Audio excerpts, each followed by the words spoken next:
Good evening Kenyans, karibuni sana kwenye show yetu mwafaka inaitwa Kenya News Alert Evening Updates. I am your host, House of Zulfa. Karibuni sana.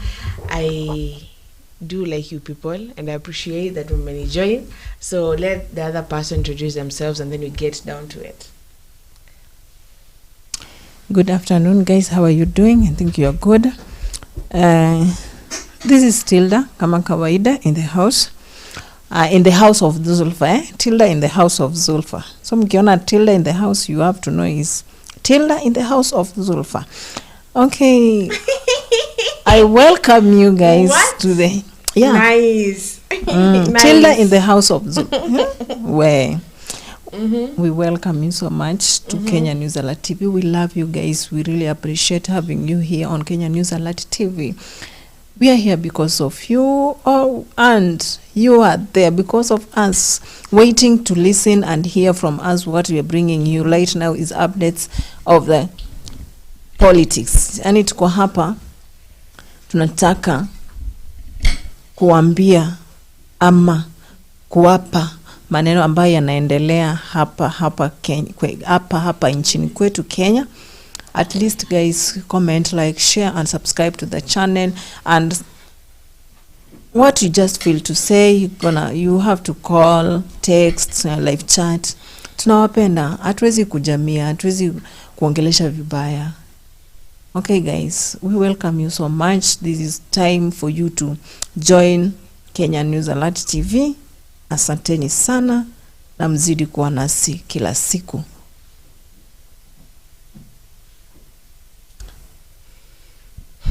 Asante sana. You know, you've made a very good thing that in Tilda. Tilda in the house of Zulfa. Like, yes. figuratively and literally. Yeah. That is good. That is good. This is house. That was good. Yeah, this is house of Zulfa. Yeah, and then my name is Zulfa. Yeah, so if you hear Tilda in the house, you have to know is Tilda in the house of Zulfa. Well, that is good, yes? Yeah. So, I'm gonna tell you something that has happened. So you see Salasia, yes? Salasia has built a whole KMTC kutoka chini. Where? Wow, is an MP. Salasia is a garden person. You know when I say garden? Where? Yes? You know when I say garden is a garden person? Yeah. But Salasia kuona mradi ambao ulianzishwa tukaona 10 months ago na sasa umeisha 50 million. Now we need those people. Those are people we need. Tumia ukipewa pesa zitumie vizuri. Now make sure people are you know, acha nikwambie Zulfa. You know why your nini imeenda hivyo? Do you know why hiyo mradi imeenda hivyo? This is a person who sits down before he starts working. Lazima a figure out how this work is going to venye itaenda. Lazima ukae chini ujue kazi yako, uambie hata wale mafundi wako, the main fundis, kuna kwanga na mafundi alafu kuna kuwa na wale watu wa mkono. Wafundi ninafaa uongee nao. Mkubaliane. Kazi inafaa iende for how long? Na msijenge haraka mjenge kitu yenye itakuja kuua watu. Yes, that's what we want. Hii pesa nimepewa. Haya. Nimepewa pesa ya kazi gani? Ya kujenga nini? Haya. Mafundi ndio hawa. Fundi. Hii kazi inafaa iende siku ngapi? Nataka kitu fulani ikuwe hivi, ya? Yani mtu mwenye anapiga akili haraka. Mtu mwenye yani afikiri kitu kingine. Anafikiria tu ni kazi iendelee. But naambiwa na my producer that kuna senator ambaye iko live angetaka tusikize ile maseneta because that was an MP. Amefanya hivyo. Sawa? Yeah. Wacha tusikize na senator nao wanatuambia nini alafu turudi hapa tena tuduzungumzie mambo ambayo. Yes. Yeah. That's good. That's good.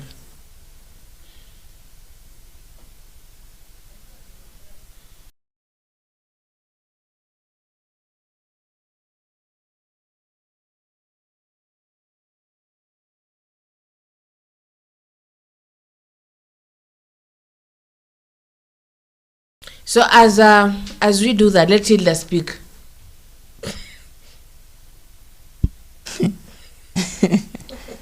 Wow, being in the house of Zulfa. You know, Being in the house of Zulfa. No, as a guest, you should be given the opportunity to speak. So as a producer is doing that, I'm helping the producer do that. Please do continue speaking. All right, guys. As we were saying about this, the MP Salasia, I think so many people you've seen Salasia being embarrassed. Salasia, yani, kuna vitu amepitia.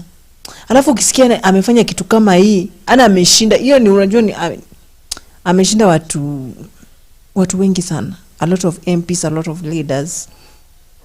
Yani he has done something. Hata mimi nimependa.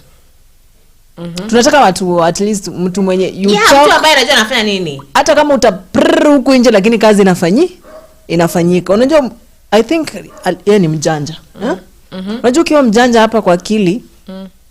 Zulfa anaweza kuwa nimekaa na wewe hapa, sawa? Tunapiga ombea. Lakini unajua sasa huko behind the curtains niko na mansion inaendelea. And you don't know. Yeah. Lakini tunapiga ombea. Sasa kipigwa makofi kumbe bado kwa anajenga huko. Anapigwa tu lakini mradi inaendelea. Tunataka miradi ambayo inaendelea, inazinduliwa. Ikizinduliwa inaisha, tunakuja tunaifungua. So miradi ambayo ni ya kuongea tu. That's why I love mostly. Let me tell you, I love to listen to the senators speak. I love to listen to the assemblies. Ndio nisikie vile mnajichocha hapo alafu hakuna kitu ambacho mnafanya kwenu. You people like Salasia who are I'm gonna say they are what is the word? I'm forgetting the word. So in the assemblies, Babu, we know, but people who are working in their places. Yes? Watch out tuone. Okay. But nambiwa bado. Okay, so. But if people start working this way, if people, you know, it's like KMTC yuko ni Kenya Medical teaching something. Sawa, but you ya manas. The medical officers and all those people. Sindio? It is good. I feel so good because now like that is something that from 4 wanaingia hapo sasa. They are having hope. About high school side, they are having hope. Like when I'm done, if I want to follow the medical course, you know, I'm gonna go there. It is going to employ people. Sababu kutakuwa na groundskeeper, kutakuwa na watchman, kutakuwa na cooks, kutakuwa, you know, KMTC was like a whole, I want to say a whole community. It is a strict thing. So, but do you know? So you'll employ even. Okay, there's a producer. Okay. The school opens. The issue relating to the teachers who have not been employed and they are almost reaching the age of retirement is an issue that is of concern to the government, and we have indicated that so far to date we have a shortfall of 98,000 teachers, and this is because of lack of budget. Should we be able to access the budget through this house, we would then employ those teachers through TSC, and the policy is you employ the teachers who graduated earlier. The earlier ones are the ones who are supposed to be employed when the opportunities arise. The distribution of Honorable Speaker, on a point of order, it looks so easily answered the way this minister is doing it. But does he have any document as he talks about budgets, which he has submitted to this House concerning the teachers of, because it is in his docket, the teachers of 2011, 2012, 2013, including the amount specifically required for that specific team, if indeed he's saying that is of great concern. Or it's just hearsay, we speak about it, then we go away. Because we should have seen a document of demand for that particular budget. Thank you, Honorable Speaker. Mr. Speaker, thank you for that question. Because it is a follow-up question, I did not carry that information, but I'll be happy to provide that information with specific requests of the amount of money that is required to employ those particular teachers who earlier graduated, so that we can be able to cover that space. But what I have on record is that we have a shortfall of 98,000 teachers that we need to employ in order for us to bring the number to an acceptable level. The issue of the teachers who are not able to move from urban centers, there is a policy of transfer. I do not know under what circumstances a teacher would be transferred and not move from a particular school to another one. So I would ask that if I get the specific teachers who have not moved when they have been transferred from those urban centers, then we will liaise with TSC to deal with that issue. I do not know that a teacher can by themselves say, I cannot move from where they have been transferred, because the letters of employment indicate that you can be transferred from one school to another. It is true that there could be areas where there are more teachers than the other areas because of the discrepancy, and that's why I indicated that TSC normally undertakes a rationalization exercise every term during the school holidays to ensure that that balance is done, including issues relating to retirement, issues relating to natural attrition, etc., so that they can be able to rationalize the numbers. On the issue of transferring 5 teachers without replacement, Mr. Speaker, this could be a specific issue that we need to respond to depending on the circumstances of that case. It could be that this relates to rationalization, a situation where maybe there were more teachers than the school required. But if we get the specific case, then we can be able to respond to it specifically. Thank you, Mr. Speaker. Yes, Mama Tranzoya.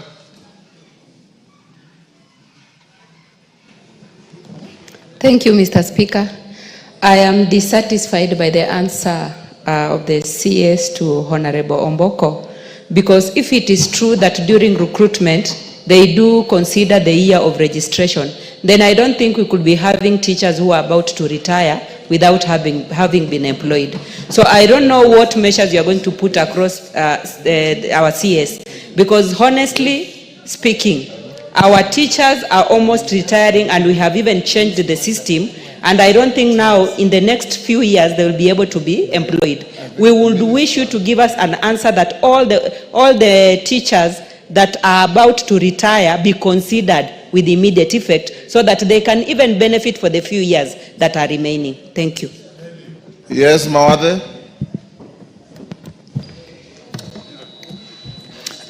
Thank you, Mr. Speaker.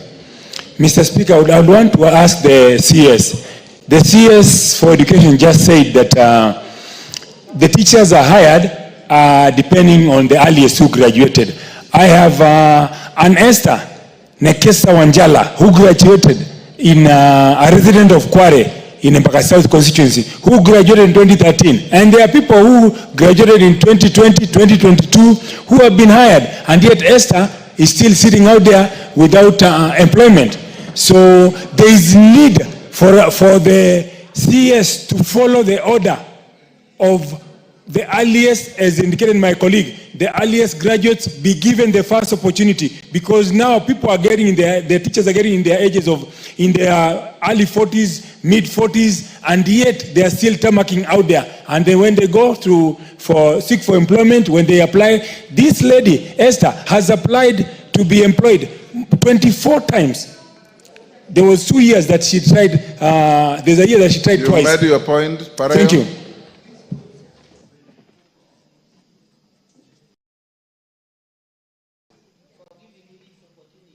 My question is on a hardship allowance, because I do remember about 4 months ago I brought this issue to this parliament, and the minister came here, and my question was that teachers are running away from my schools in Narok North and Central, and why they are running away is because the neighboring constituencies are beneficiaries of the hardship allowances.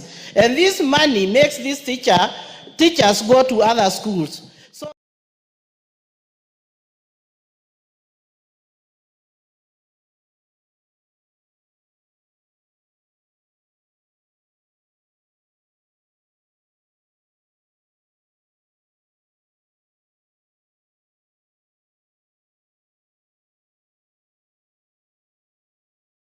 These teachers are running away to the neighboring schools. And I think my constituency qualifies to be a hardship area. One, because the roads are impassable. It takes a teacher 2 days to get to the school where he's going. And when he gets there...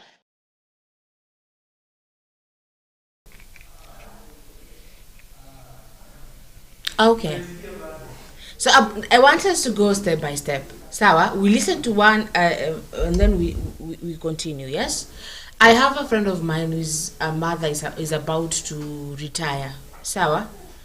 And apparently the mother actually, to answer, the mother has not been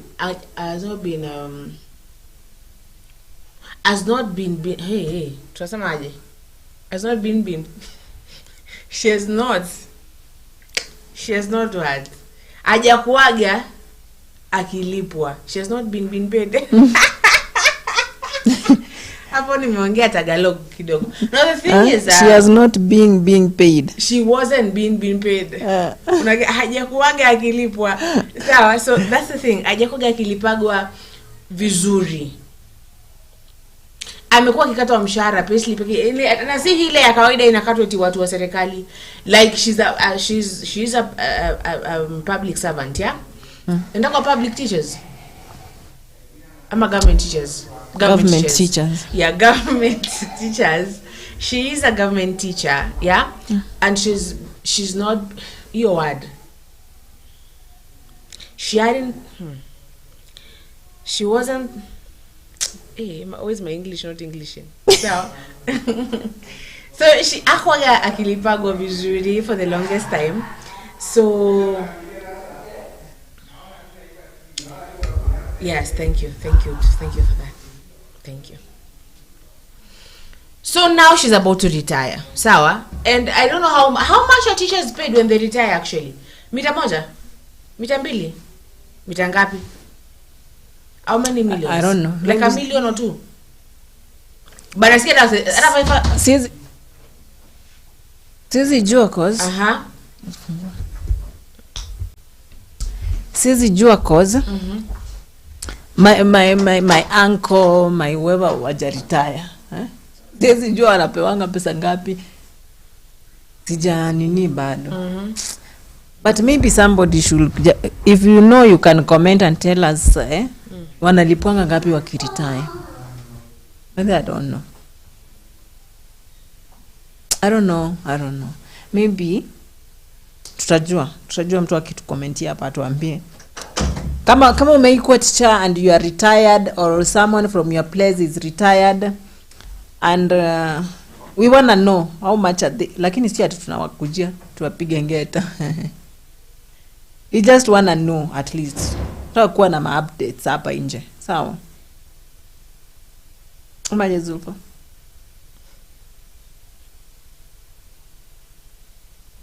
They should benefit.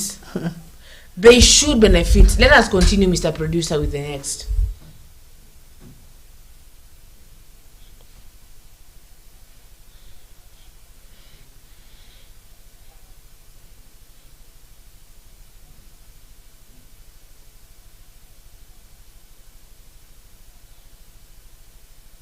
Minister, tell me why I have not gotten that answer and the problem is still there. Thank you. Minister. Thank you, Mr. Speaker. I can quickly answer the question of hardship areas. The hardship areas in this country, Mr. Speaker, are gazetted, and the support that the government gives either through the TSC or the civil service is based on the hardship areas that are gazetted. So the gazettement is the key that unlocks the issue of the hardship areas. Without a gazetted area or an area being gazetted as hardship, there isn't much that the TSC or the civil service can do. So I think the thing that needs to be done is a mapping of the whole country to determine which areas need to qualify as gazetted for both the TSC and the public service, so that we can have an amalgamated or an harmonized system of what is hardship so that it applies across the board. That mapping has not been done, and so currently we're only dealing with the gazetted areas hardship areas depending on whether or not they've been gazetted. The issue of the recruitment that we are talking about, the replacement of the teachers who, retire or who leave service for attrition or other reasons, that recruitment is actually done at the sub-county level, and the replacement is done at that local position. I submit, Mr. Speaker. Make progress. Next question. Elijah Memusi. Thank you, Honorable Speaker. Hold on, Memusi. Yes, Mawade? Mr. Speaker, the CES did not respond to my question and my point, please, because the earlier on alluded to the fact that they hired the earliest, and yet there are people who have been hired in 2018, 2022, graduated in 2018, 2022, and yet this graduate of 2013 has not been recruited or hired. Please respond. Minister. Sorry, Mr. Speaker, I didn't respond to that yes, question. Shinali, what is it? Hold on, sorry, Minister. sorry. Yes, Shinali, what is it? Mr. Speaker, in the same vein, let the CS tell us if he's taking any deliberate action to make sure that teachers which came out first are employed first, so that whoever comes out first is employed first. And Mr. Speaker, I would like to know how much the CS is involved in recruitment. Otherwise, Mr. Speaker, we would rather have the commission, the Teacher Service Commission here, so that we get clear answers on the matters recruitment of teachers.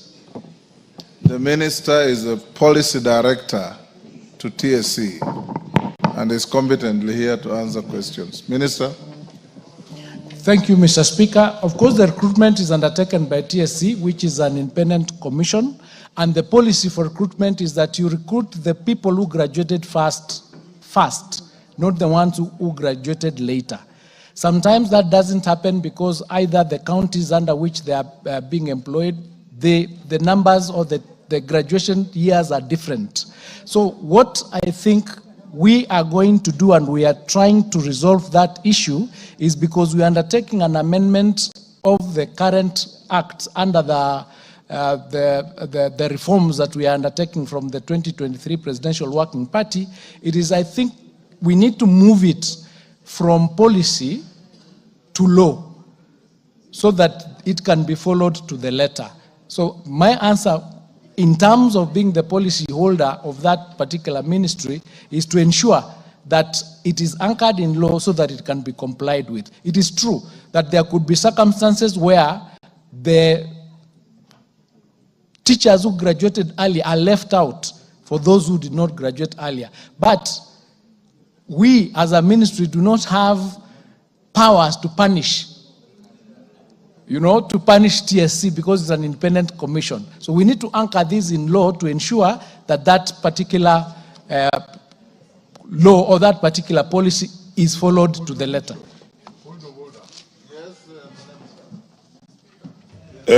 Very briefly, the CS is contradicting himself. He says they follow the years, and that's why we are speaking about 2011, 12, 13, 14.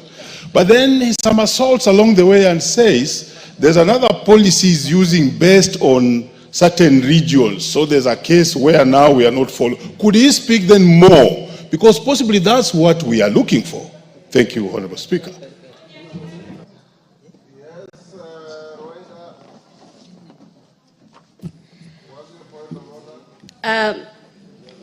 Hoja yangu ya nidhamu ni ile mwelekeo tunachukua.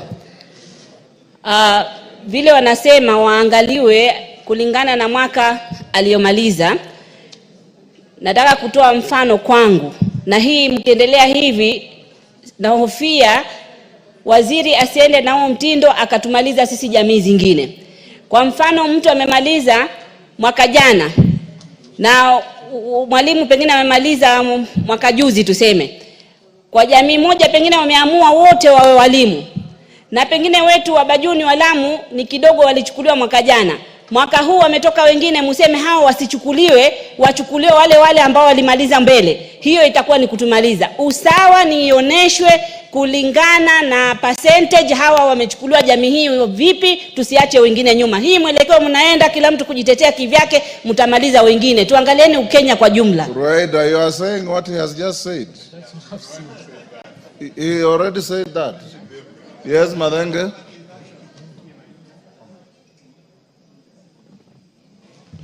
Honorable Speaker, I think the CS is treading on dangerous grounds. He has now asserted that the Teacher Service Commission is an independent commission and therefore not under the direction of anybody, including the ministry. Yet he has purported to answer questions that are the mandate of the Teacher Service Commission. And therefore, Honorable Speaker, I think it is important that then this House does get answers from the Teachers Service Commission, not from the CS Education. Thank you, Honorable Speaker. Yes, Aseka. Speaker, looking at these issues, will I be in order to suggest that we come up with a policy decision that we stop training of more teachers up to and when we absorb all that are already trained in Kenya? You've gotten the answer from your colleagues. Minister? Minister? Do you have authority to speak? Thank you, Mr. Speaker. Yes, I do have authority to speak on behalf of TSC because we're the policy head of the ministry and the TSC is under the ministry. It is independent, doing certain jobs by law because it's an independent commission, but it is the policy holder, the policy guidelines are provided for by the ministry. That's the basis upon which we are here. And we are saying we work together to ensure that we are doing what needs to be done for teachers and for students in this country. And that's why I'm answering those questions. So it's not like I've waded into their mandate. It is their mandate to recruit teachers and recruit teachers according to the policy and guidelines that are provided for that recruitment. Thank you. Memusi. Thank you, Honorable Speaker. Honorable Speaker, matters of education are very sensitive to these members, and I think we would need a lot of time with the CS, maybe a monthly session with him. Having said that, I rise to ask question number 37 of 2025. Could the Cabinet Secretary provide a report on the distribution of textbooks to primary, secondary schools in the country?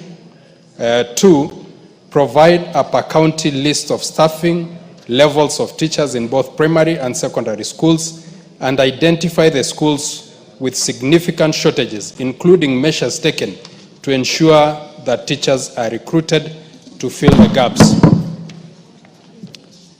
3, clarify whether there are schools that are yet to be assigned a junior secondary school teacher, and if so, explain the measures being implemented to address the issue. And lastly, Honorable Speaker, state measures put in place to train all teachers on the competency-based curriculum. I thank you. Minister.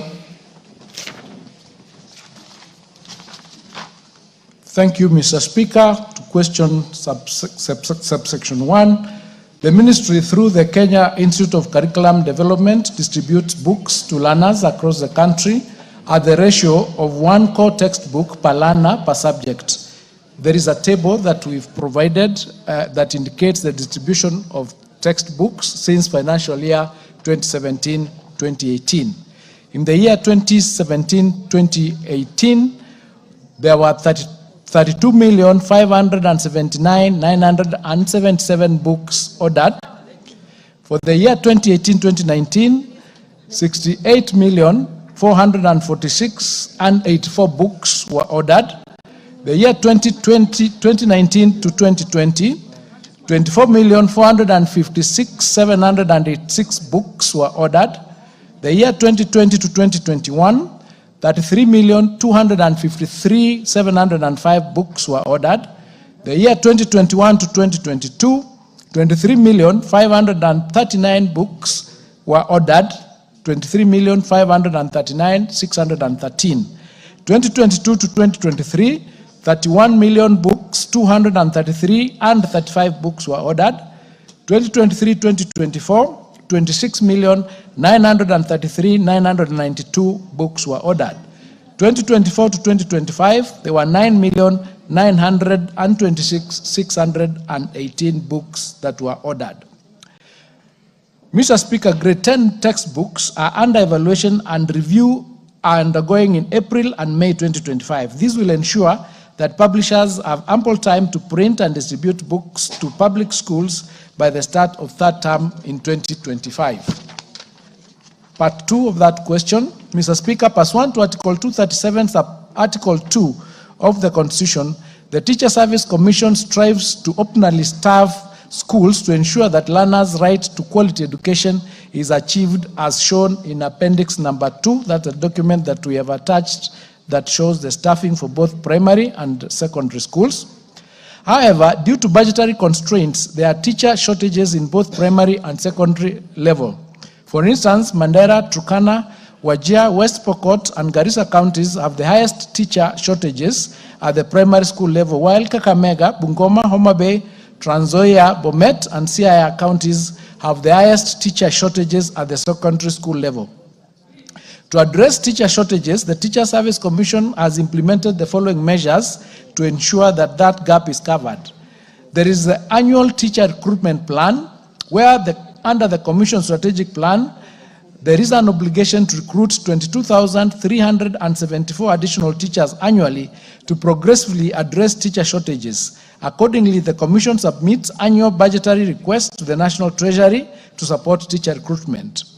Number 2, they engage teacher interns. In addition to recruitment of permanent and pensionable teachers, the Commission annually seeks budgetary allocation to engage 20,000 teacher interns who provide immediate staffing support while awaiting full-time employment.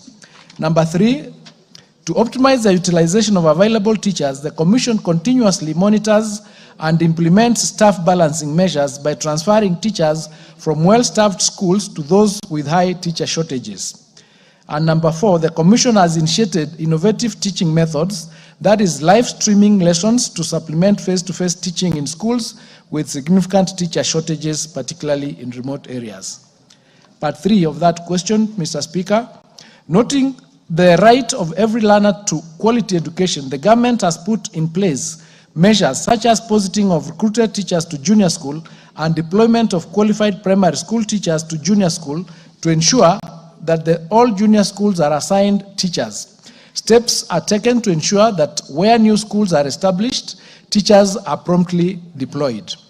The government has put in place the following measures to address instances where new junior schools are established. 1, deployment of qualified primary school teachers to junior school. The Teacher Service Commission continues to deploy qualified and willing primary school teachers to junior school secondary to help bridge the staffing gaps. The deployment portal remains open to facilitate applications from eligible primary school teachers who meet the requirements for junior school teaching positions. And number 2, staff balancing within the sub-counties and counties. The Teacher Service Commission conducts periodic staff balancing to redistribute available teachers with a view to rationalize teacher resources within the same sub-county or county. Part 4 of that question, Mr. Speaker, P1 teachers who completed the P1 teacher training colleges before 2019 are not employed by TSC, were not competency-based curriculum compliant. From 2019, the TSC began retooling teachers on CBC so that they acquire the pedagogies required for CBC teachers. In 2019, the unemployed teachers began undertaking a 9-month upgrading program using a curriculum prepared by the KICD and did an assessment which was coordinated by NEC. This upgrade program will be continued up to 2028 until all the teachers are upgraded to CBC compliant status. In order to deal with the teacher preparedness on competency-based education, the Teacher Service Commission has put in place the following measures. 1, retooling and professional development of the teachers. The government, through the Teacher Service Commission, has retooled teachers who will handle grade 1 to 9 in competency-based curriculum and competency-based assessment. The Commission continues the retooling of teachers on CBC during holidays to ensure they are fully capacity built for effective implementation of the new curriculum. The model of training is Smart Cascade, and it involves the training of master trainers who then train the trainers of trainers and thereafter offer professional support training during the face-to-face training of teachers in the select avenues in the county. The Cascade model is master trainer down to trainer of trainers and then to teachers. The retooling of teachers involves 172 national master trainers for regular, 58 for special needs education drawn from TSC, KICD, NEC, KEMIS, Mastea, and the Ministry of Education, KISE, and teacher training colleges, and 1,538 trainers of trainers for regular, and 196 for special needs drawn from different teacher training colleges, curriculum support officers, and Ministry of Education quality assurance officers for both regular and special needs. Over 229,292 public and private primary school teachers and 60,642 junior school teachers have been trained to implement the competency-based curriculum. There is a table that we've indicated in our report that shows the number of primary school teachers that have been trained to implement the competency-based curriculum. The total number stands for curriculum support officers, regular and special needs. We have 1,411. For CBC champions, teachers, regular and SNE, we have 2,874. Then we have head teachers, regular and special needs education, who are 23,324. Head teachers in private institutions, 5,833. And for teachers who are regular and special needs in public institutions, we have teachers for grade 1, 2, 3, and 4. There are 70,652. Teachers for grade 5 and 6, there are 93,688. And for private schools, we have for grade 1, 2, 3, 4, and 6, there are 31,510. Total number is 292 teachers. For junior school, the number of teachers who have been retooled, as I've said, is 60,642 teachers, made up of 29,374 male and 31,272 female, are shown below. We have a table there. Further, through semester, Mr. Speaker, junior school teachers have been capacity built on science, technology, English, and mathematics subjects. This is to ensure that they are imparted with appropriate pedagogies in the handling of STEM subjects under the competency-based curriculum. In anticipation of the first transition to senior school next year, the Teacher Service Commission has embarked on the retooling of senior school teachers in the various pathways to be offered at senior school. In addition to their foregoing, the government, through the Teacher Service Commission, is also offering ongoing professional development opportunities to keep teachers updated on the latest trends, techniques and research in art and sports, social sciences, and STEM. The teachers are also provided with continuous professional development opportunities to keep them updated on the latest trends and techniques in the sector. It is important to note, Mr. Speaker, that the current pre-service programs for teachers in the primary teaching training colleges is now implemented using a competency-based curriculum since 2021. The same is being done to university students taking education program. I submit, Mr. Speaker. Memusi. Thank you, Honorable Speaker. Speaker, I want to tell the CS, without fear of contradiction, that these books are not reaching the schools. He has stated that from 2018 to the financial year 2023-24, they've been distributing books. But I can tell the CS that I have schools that have not received books for the last 5 years. So I'm wondering, Honorable Speaker, whether the CS, when he receives these questions from members, whether he gets information from his education directors from respective counties, or he gets these replies from technocrats sitting in headquarters. Because the information that is giving to members is not in touch with what is on the ground. Honorable Speaker, I want the CS to answer on that. Number two, I'm very surprised that Kajiado is not on the list of counties with acute teacher shortages. And the main reason for this, Honorable Speaker, is we have lazy government employees who, when they are supposed to collect information, they don't go beyond town centers. Kajiado is a very unique county. If you go to Kajiado West and visit Kiserian, you have visited an urban part of that constituency. But if you go ahead and go to Mosiro and go to Magadi, that's a rural part of Kajiado West. If you go to Kajiado Town and visit schools in Kajiado Town around the area, you have not seen the rural of Kajiado Central. You need to go to schools like Sere Primary, you need to go to schools like Kiltirpen that border Tanzania. Now, the question is... Avoid the temptation to make a speech or debate. Yes, Honorable Speaker, I need to be understood where I'm coming from. So the question is this information that the CS is giving us, is it from the ground or is it from technocrats from headquarters here in Nairobi? That is the question. Oundo. Thank you, Honorable Speaker. Allow me also to ask a supplementary question aligning to GSS teachers. Is the Cabinet Secretary aware that in many schools, GSS schools, to the very base they have got 3 teachers for grades 7, 8, and 9? And is he aware that in some schools the streams are more than 1? And is he aware that at times teachers are required to teach subjects they have never trained in, which makes it a complete, the students, we're just wasting the students. Thank you, Speaker. Mama Zamzam. Asante Mheshimiwa Spika. Swali langu kwa waziri, hizi shule ambazo wamejenga juzi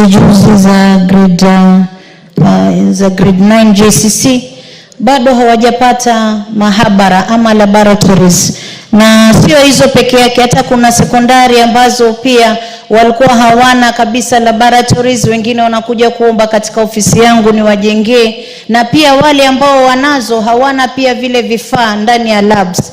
Umefanya jukumu gani kuweza kuhakikisha kuwa wanafunzi wanapata hizi services kule shuleni? Asante sana. Bensouda. Thank you, Honorable Speaker. I have 2 questions. One. Only one. Joy Rider, only one question. Okay, I'll conjoin them in a minute. One, could the minister inform this House the level of staff establishment and ratio of teachers, because some schools were categorized under they are adequately, some constituencies are adequately having secondary school teachers, while others are not, are having below. I was concerned because I know several schools in Homa Bay County that are totally understaffed. So what is the staff establishment? What are the ratios of school? And what is the level that is required? 2, previously the government has utilized a lot of money in constructing schools by the Ministry of Education, that is the laboratories, before the JSS came. I've moved around and some schools, particularly I went to a George Agolo War secondary school in Karachuonyo. The classroom is dilapidated, and that is just less than 2 years down the line. Could we get data on the Ministry of Education spending in constructing schools to support these other programs, including the JSS? Thank you, Honorable Speaker. Minister. Thank you, Mr. Speaker. The information that we are submitting is collected from both the ground and the headquarters. So normally they will be collected from the ground, it is sent to the headquarters, and then it's collected for us to submit to this House. So it is done at both levels. And if there are schools that are indicated to have been supplied books and the books are not there, that is an action that needs to be taken if we have specific schools. Because we have been also to some schools in Kajiado where there are books, but there could be other schools. If there are truly no books that have been submitted and the record shows they were submitted, that is something that we can take action on. But the particular policy is that there should be one book per student per course subject. And that's why when we're talking about even grade 9, we did start distribution of 9.9 books from October 2024, leading to the grade 9 that was able to transit to grade 9 in 2025. In terms of the teachers, being 3 teachers, but it is true that there, and I've indicated it, that we do not have the optimal number of teachers in each school. So we are making do with the number that we have, but we are also working with TSC to retool the teachers that are there so that they are able to teach the subjects and they are able to meet the requirements of the students as we work towards employing more to ensure that we have enough. That's why we said we have employed 76,000 teachers in the last 1 or 2 years, and we continue making efforts to employ more depending on availability of budget in order for us to have the optimal number as we move forward. But we are doing everything possible, including retooling of the teachers who are there to be able to support the JSS classrooms. With respect to the staffing levels, as I've indicated, the TSC uses the CBE to staff the students, to staff the schools by teachers. And they do rationalization where we realize that maybe there are more teachers in one place than the other, and as I've indicated, they then do the inter-county transfers to ensure that we have a level of equality, a level of equity in those schools. And with respect to the question of laboratories, we are working towards building more laboratories, and beginning July, we have a plan to build another 1,600 laboratories in these schools, and we are working towards ensuring that we use every method possible, including virtual learning, to ensure that the students have actually interacted with the laboratory requirements in those schools. The dilapidated infrastructure is an issue that concerns the government. That's why we've continued to work towards improving that infrastructure depending on availability of resources. The last 2 years, the ministry has not gotten any infrastructural funds to be able to put into the infrastructure of building of classrooms. We did do the classrooms for grade 9 on a fund that we received from the World Bank. That's how we were able to do the 16,000 classrooms for grade 9. But we continue working towards ensuring that we improve these facilities even with our partners. Thank you, and I submit. Kazim Tandaza. Question 038. Thank you, Honorable Speaker. Call the Cabinet Secretary, Roman 1, provide the number. I'm repeating the number. That is the question as it stands to answer. The number of qualified teachers trained to teach students in the select pathways provided for in senior secondary school under the CBC. Question, Honorable Minister, the number in the different pathways as you stand to answer. 2, state how many, how many, this is again the number of qualified teachers that have been posted to the Matuga constituents, posted to Matuga constituents and Kwale County. And 3, outline the measures put in place by the ministry to have enough qualified teachers for creative arts and sports. This being the other pathway, this country has a lot of talent in that area. So I'm still asking for the number of qualified teachers for creative arts and sports in all the schools in Kenya. Thank you, Honorable Speaker.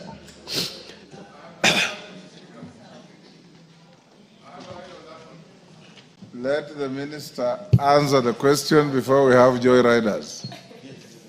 Minister.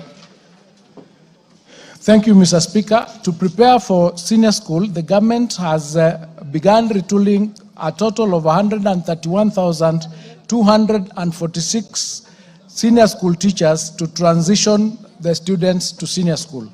In order to mitigate the challenges of handling the new learning areas and technical subjects, the Ministry and the Teacher Service Commission will work together to ensure the following. One, the Kenya School of TVET will enroll and prepare the diploma technical teachers who have a mean grade of C+ and who have done 2 technical subjects to undergo through a pedagogical course and other education courses required to qualify to teach at senior school. Number 2, universities will enroll students in 2 technical subjects and pedagogical content knowledge with a strong basis in education.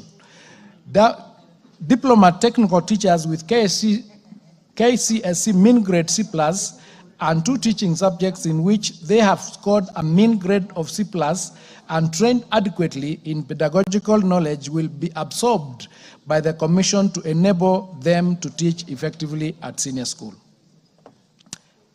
Part 2 of that question. By the financial year 2024-2025, the Teacher Service Commission had recruited and posted a total of 1,318 teachers to junior school, both permanent and pensionable, as well as interns to various sub-counties in Kwale County. The allocation per sub-county is as follows: Kinango, 244, Matuga, 212, Lungalunga, 301, Msambweni, 190, Samburu, 279, Shimba Hills, 92, total 1,318. Mr. Speaker, creative arts and sports is one of the learning areas in junior school, grade 7 to 9.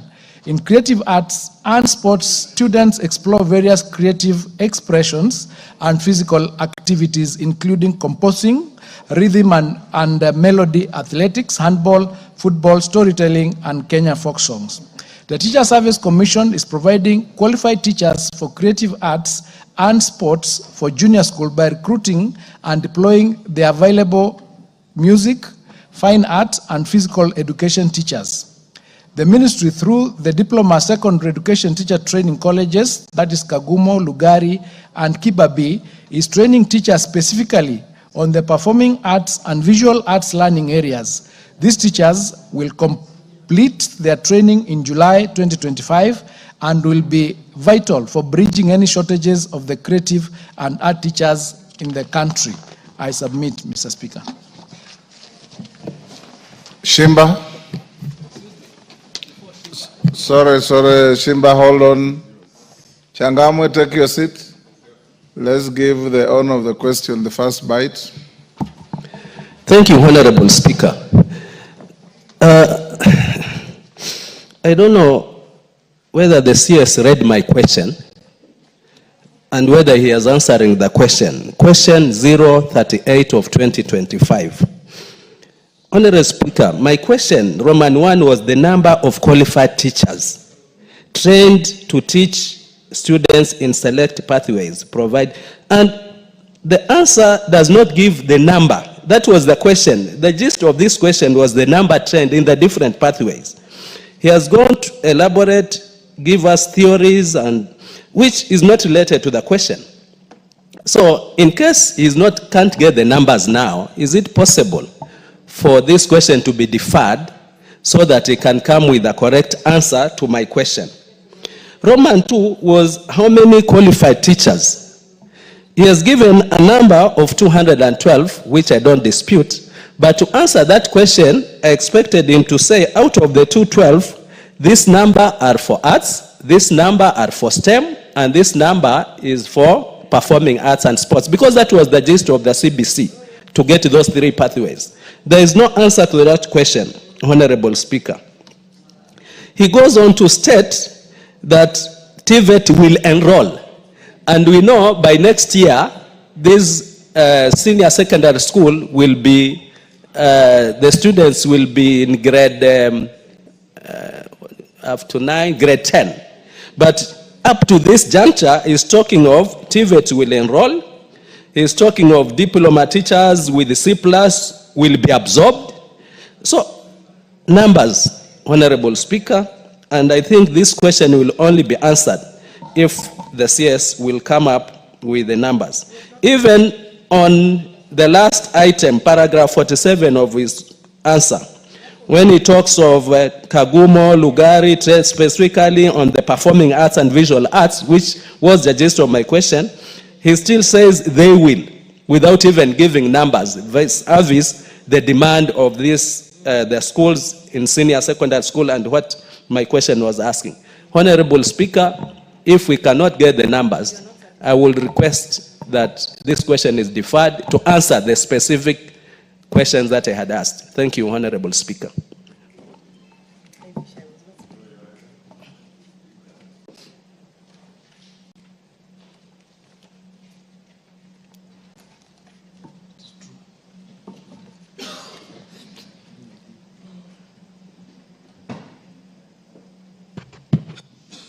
The Honorable Omar Mwinyi.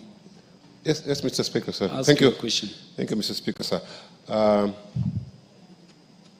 Mr. Speaker, listening to the questions which you normally ask whenever ministers come here, I would feel it will be proper for the minister to prepare a list for all the constituencies in the country to indicate the number of teachers that they have, the shortages, so that at least the purpose of that would be to correct those anomalies, so that we create equity, so that every constituency gets a fair share of the teachers. Otherwise, I'm sure next month another member would ask the same question for his constituency, yet the minister will get away with those type of answers where we still need some more information. So I think they better print a list of all the constituencies that we have in the country with the teachers, the shortages, so that the TSC can then make what we call affirmative action to correct the anomalies that are there within the ministry. And Mr. Speaker, since the minister is here, I would also want to get it from him. How are you dealing with the principals who are still refusing to give the certificates to the learners who had actually completed schools? Thank you. Cabinet Secretary. You'll respond to those ones. Question number 3825 requires data.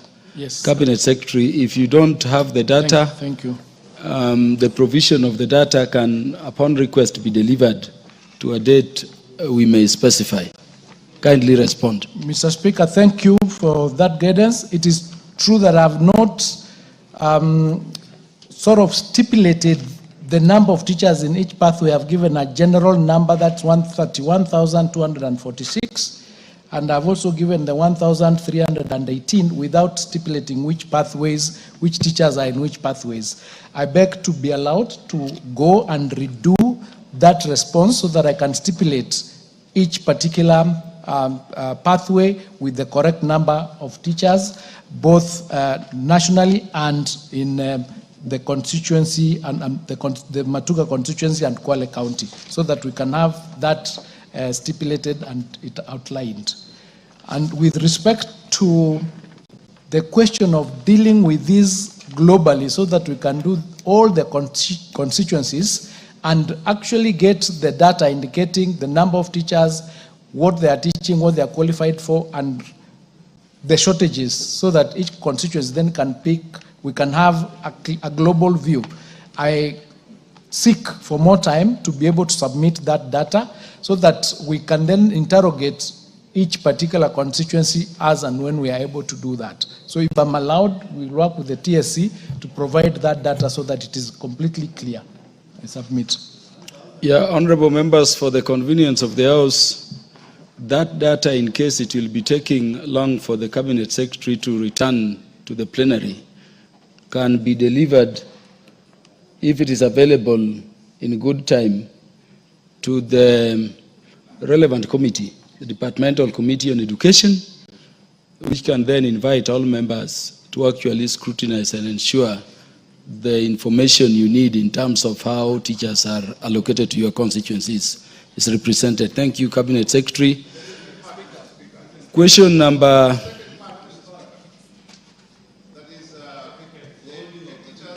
Yes, there is the directive you issued, Cabinet Secretary, about the release of academic certificates by various schools. Actually, that question is in here, but I can say the following.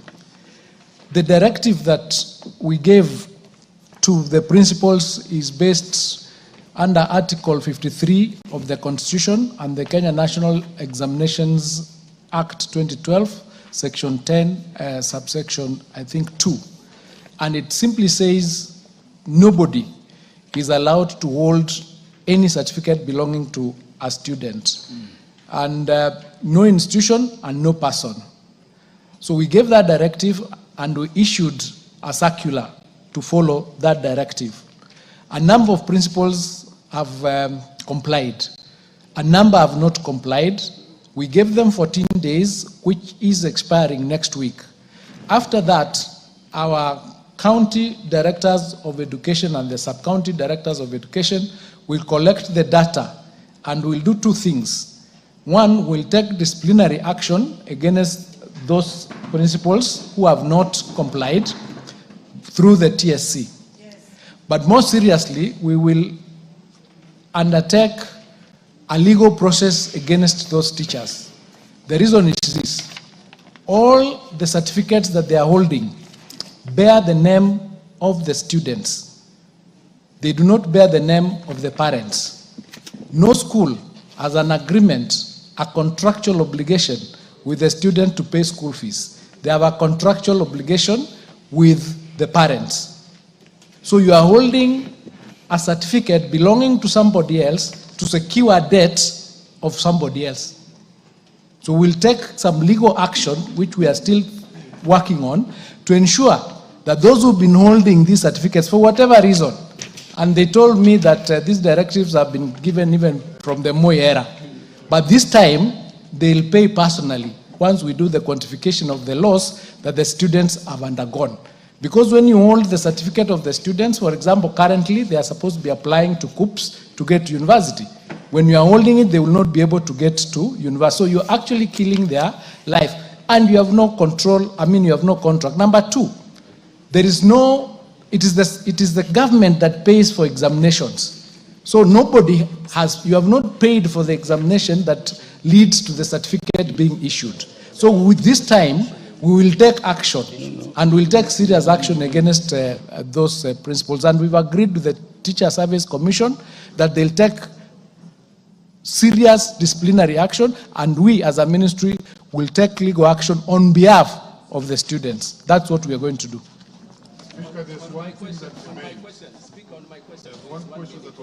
I know that is a very crucial matter for all members of parliament. I think the point the CS is making is that it is wrong for any institution to hold back the life and the progress of any student. Also, if you consider that the majority of them are children, and therefore fall under the law he has quoted and Article 53 of the Constitution. Honorable CS, that is a matter you are passionate about. Let me say you've done well to communicate it to the public, and I hope all principals are watching. Please follow it through with action. Honorable members, let us not overflog it. Let us wait for action from the Cabinet Secretary. Question number 039 of 2025, the question by the member for Kitunguri, the Honorable Gadoni Wamuchomba. Thank you, Mr. Speaker. I rise to ask question number 39, but before so, Speaker, with your permission, allow me to just stress to the Minister that it is imperative for him to always pronounce statements in this House that are followed by actions.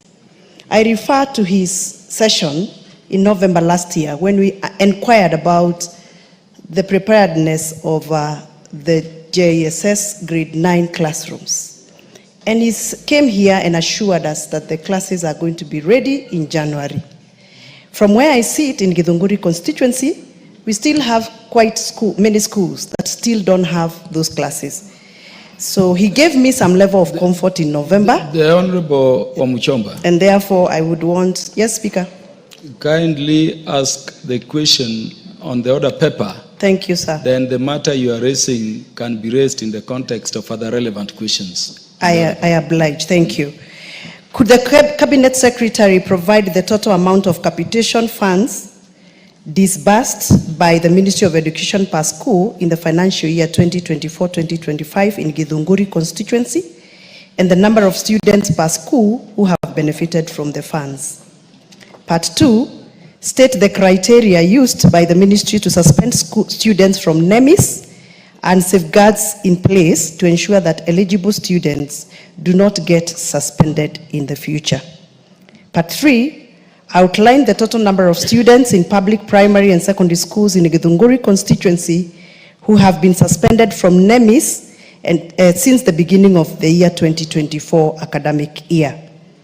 Part 4, provide the current status of student registration on NEMIS across public schools in the country.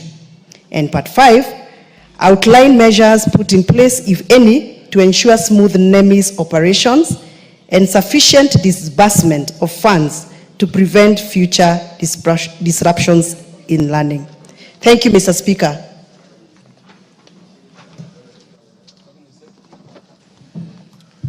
Thank you, Mr. Speaker.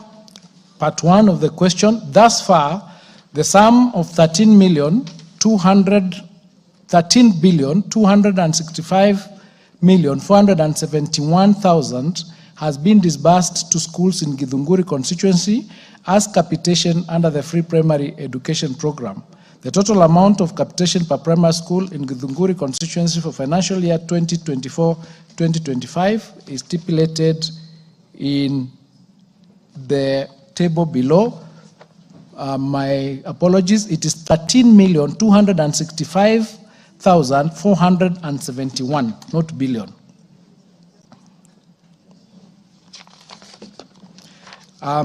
There is a table that we've stipulated in our answer, and the number of schools go to a total of 53 schools. The number of students are various, like AK Magugu, term 1 was 266 students, term 2 was 283 students, and term 3 enrollment in term 3 was 266 students. Enrollment in term 2 was 283. Like that, I've given that table. If I go through it, it will take too long. And that also is a position for high school. We have 38 schools in secondary schools. So it's 13 million plus. In the criteria used, Mr. Speaker, may I begin by clarifying that no learners are suspended from the National Education Management Information System, NEMIS. NEMIS was introduced to act as a source of reliable, real-time educational data. The data uploaded is then used in making important policy decisions, including the allocation of capitation to learners. It is a requirement that details of all learners enrolled in both public and private institutions be uploaded in NEMIS. In order to ensure the integrity of the data on NEMIS, the learners' birth certificates numbers are uploaded on the system so that each learner has a unique identifier. This ensures that there are no fictitious learners on the system. Since some parents are unable to promptly provide the birth certificates for their children, the ministry uses the NEC assessment numbers for learners in grade 3, 4, 5, and 6 so that they can use those to upload. However, the requirement for birth certificate is still retained for learners in grade 1 and 2. Learners whose details have been uploaded on NEMIS without a unique identifier are not considered for capitation since their existence cannot be verified. To ensure that eligible learners are funded, the ministry regularly requires head teachers to upload full learners' details on NEMIS. Number 2, identifies all learners whose full details have not been uploaded to alert the head teachers so that they can upload the details. Number 3, they hold regular sensitization meetings, both physical and online, with sub-county directors of education to equip them with skills for supervising the uploading of data on NEMIS by the schools in their areas of jurisdiction. Part 3 of that question, Mr. Speaker, as I've already stated, the ministry does not suspend learners from NEMIS. What happens is that the learners whose full details are not provided on NEMIS are highlighted on the system to signal the head teachers and county directors of education to provide the requisite information. Part 4, the number of basic education learners registered on NEMIS as at 17:20 hours on 8th April 2025 stood at 6,774,565.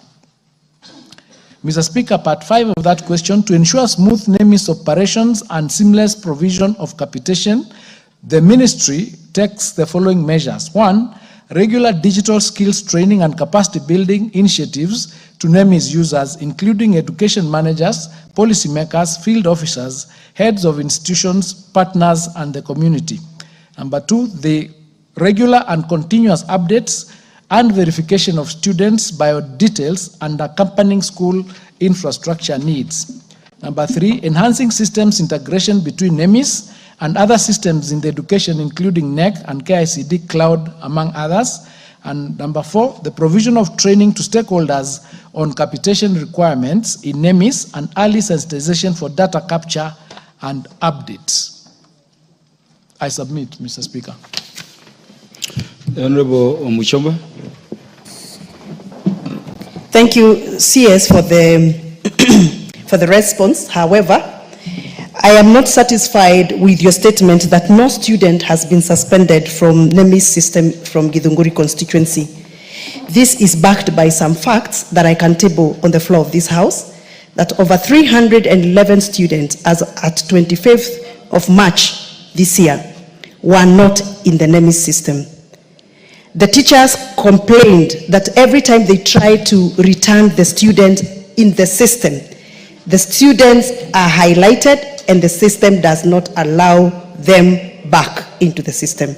And that I can table as evidence, and therefore, Mr. Speaker, I would seek your indulgence on that issue.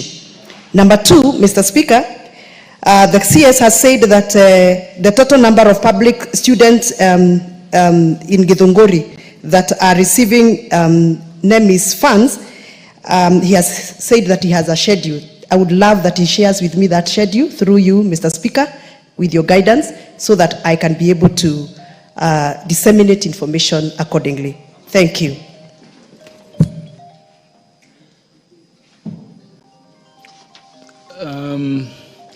The Honorable Catherine Omanyo. Wanted to joyride on this? Thank you, Mr. Speaker. I just had a concern. According to Vision 2030, by now we should be having equal opportunities to all children in Kenya. Equal, like education-wise, if any student goes to school, they should be assured that they will learn without being sent home for lacking fees. What is your plan in assuring that we do not have some students in Kenya who are always thrown out of class for lacking fees? And 2, for us to also have smooth education, what are your plans to ensure that teachers or the headmasters, the principals of schools, run their programs smoothly without having to wait for a very long time, to the level some of us here MPs have to make some noise and the teachers also make some noise for any money to reach their banks for them to do any transactions? Then lastly, if you go to some schools in Kenya, some students and pupils still sit on the floor, or they sit on stones or logs of trees.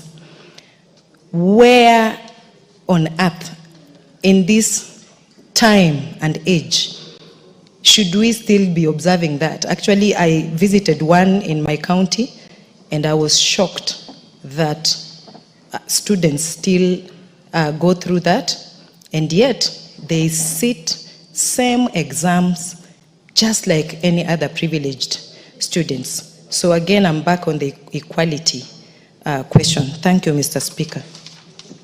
Thank you. Cabinet Secretary to respond.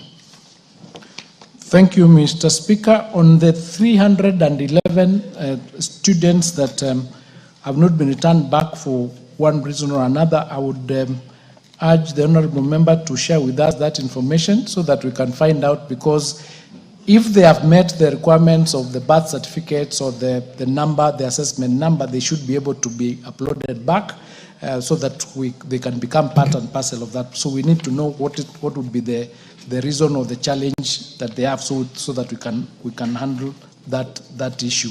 We will be sharing, we've already shared the data. I think the clerk will share with you that data, and if there's any more information that you require, please let us know that we can coordinate and sort that out.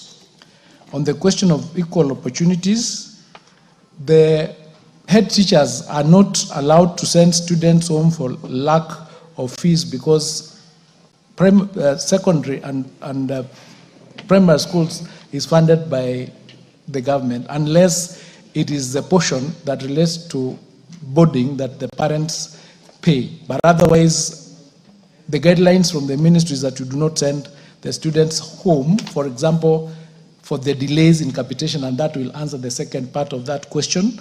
And we had indicated, in fact, last time there was a bit of a delay in the release of capitation, and we did urge the principals and the head teachers not to send the students home, and they obliged.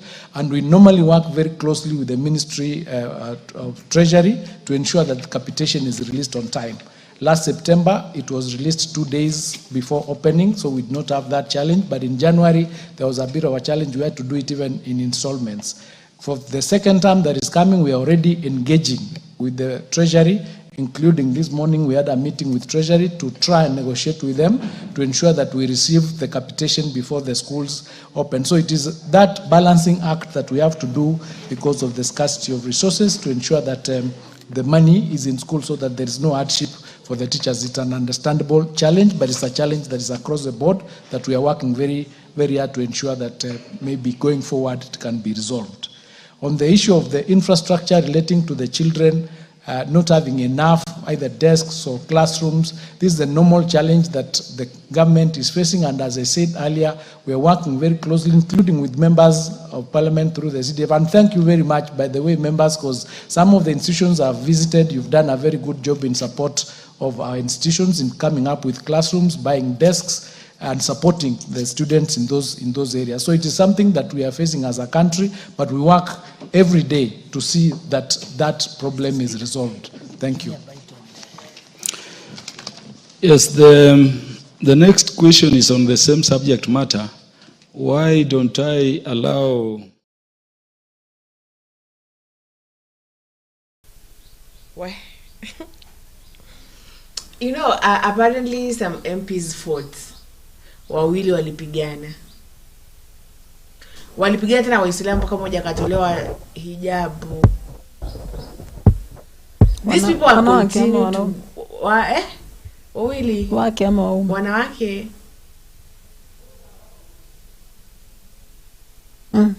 These people continue to behave badly. These people continue to behave so nasty. Yes? There are these people who are working here thinking, and then kuna wale ambao wanapigana kule. Wale wengine asubuhi wameongea vibaya. Kuna Karen Nyamu. What should you say as we wrap up the show? Well, but what let us just talk about the Senate right now. Ukisema watu wataongea tu, yani maybe they are there to talk, they are there to fight, they are there to do whatever they want, but kitu wanaongelea hapa ni kitu at least ina make sense, because the schools unajua the problem with the MPs, the whatevers, wanaendaka kwa hizi shule zenye ziko tu town wanaona shule ziko sawa. I have loved the way one senator said that mwache kuenda kwa hizi shule tu za hapa town Endeni kwa zile shule za huko ushago huko ndani.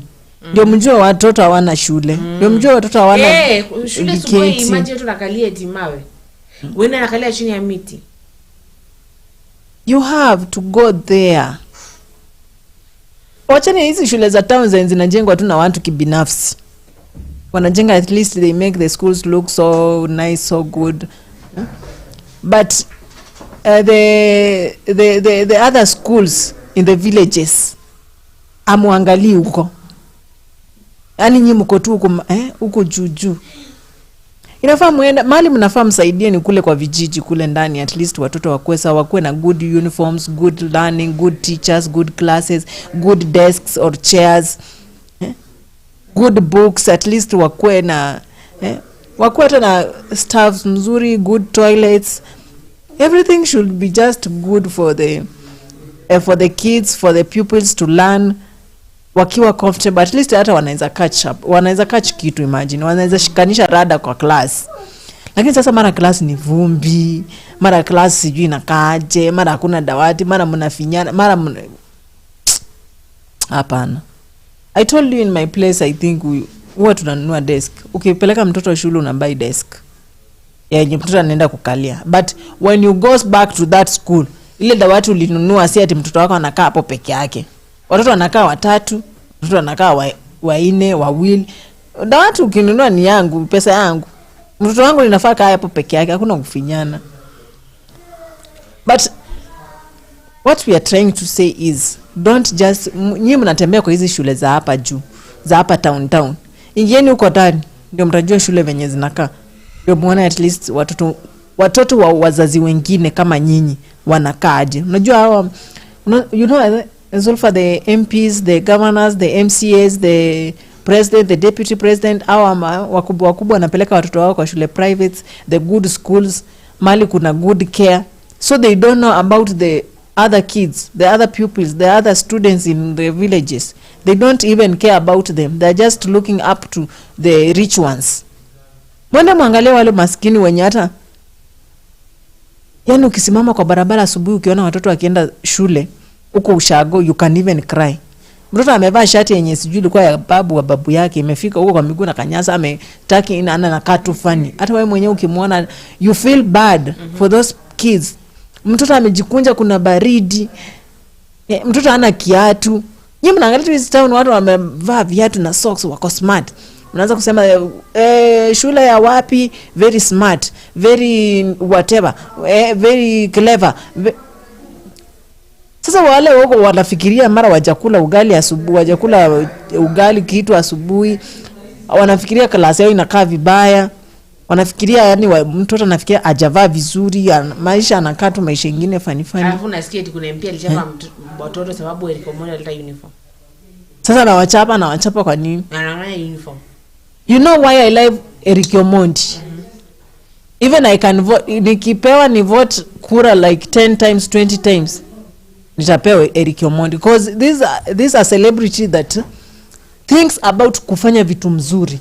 Yeye tunajua hajijali yeye. This a person who thinks that kuna watu pale chini wenye inafaa tusaidie, and then he comes to the internet, kwenye mitandao anatuambia kuna watu mahali wanafaa kusaidia. Anaenda anajenga madarasa, ananunulia watoto uniform, mnaenda mnabomoa, alafu amuwapei solution nyingine. Mnaenda ati mnawachapa juu wamepewa. Kwani huyu mtu mnafikiria hizo pesa alitoa kwa Wakenya tu, Wakenya. Na Wakenya si wali feel ndio wakatoa hiyo pesa. Do you think you can just changa that money if you uja feel kitu kwa hiyo kitu yenye umeonyeshwa hapo? And is the reality, and those some people who are going there to confirm Eric Omondi or whoever amefanya hii kitu fulani iko sawa. Like right now if we go to confirm what Salasia has done, right now we go to confirm what Salasia has done. So yes. So Nikita. Yes. My phone. Want my phone. Give me my phone. Mtoto wa Zulfa anasumbua. Anakuja huko. Anasumbua. Niliacha mtoto huko, mbona anataka kuja huko nini? Wacha mtoto wa Zulfa apeleke huko. Producer anipelekee mtoto huko mbali. Miss Mom. Miss Mom. Anataka snacks. Oh, kuwa wazazi. So interesting. Kawaida. So beautiful. But ni kawaida ya. Wrap up, please. Also guys, thank you very much for being with us. I think tumenena haya, by the way, I've talked a lot. Kama umeshika kitu shike. Mimi nilikuwa nasema ningekuwa teacher, wanafunzi wangekuwa wanacheza class yangu wallahi. Cause nikikufunza you have to concentrate. I think guys you've heard what I've said. Kuna watu wanajitokeza kufanya mazuri na kuna wale hawapendi wengine wakifanya mazuri. Tutoe hizo roho ndani yetu. So what I want to just say is thank you for being with us. We love you guys. We really need you here every time we are here, and you really need us because of this information that we are giving you here. This is Kenya News Alert TV. I'm Tilda in the house of Zulfa. Okay? I think you get it. May just God bless you and protect you wherever, everyone across all the country, worldwide. Let God protect you. Mkono wa Bwana wetu juu yenyu na moshwe na damu yake. Yani you just be saved by the Christ. Thank you. Thank you to Tilda for joining us. Thank you so much for the viewers out here. We do really appreciate you. We do really love you. I've been your host Zulfa. Tupatane hapa kesho asubuhi for morning tea show. Majaliwa inshallah.